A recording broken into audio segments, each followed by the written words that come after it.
BNP করেন ভালো কথা, 5 বছরও ছিলেন না ভালো কথা, আওয়ামী লীগের সাথে আঘাত করে চলেছেন সেটাও ভালো কথা, সেটাও মেনে নেব।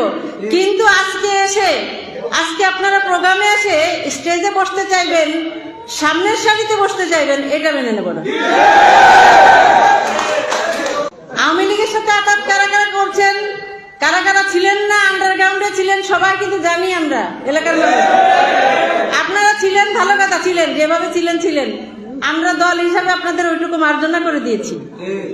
আপনারা আসেন, আমাদের সাথে আসেন, আমরা আপনাদেরকে ছেড়ে যাব না। হয়তো অতীতে আপনাদের অনেক ত্যাগ তিতিক্ষা আছে দলের প্রতি, সেটুকু মূল্যায়ন আমরা করব। কিন্তু তাই বলে যারা এতদিন ধরে রাস্তায় সংগ্রাম করেছে, যারা এই আন্দোলনে 12 বছরে ফ্যাসিস্টের বিরুদ্ধে আন্দোলন করতে গিয়ে মামলার আসামি হয়েছে, নির্যাতনের শিকার হয়েছে বিভিন্ন ভাবে, তাদেরকে সরাই দিয়ে আপনার সামনের সারিতে এসে বসার চেষ্টা করবেন, সেটা মেনে নেব না। আমরা কিন্তু 5ই আগস্টে নেতা কর্মীদেরকে এত রাস্তায় পাই নাই, খুব কম সংখ্যক নেতা কর্মী।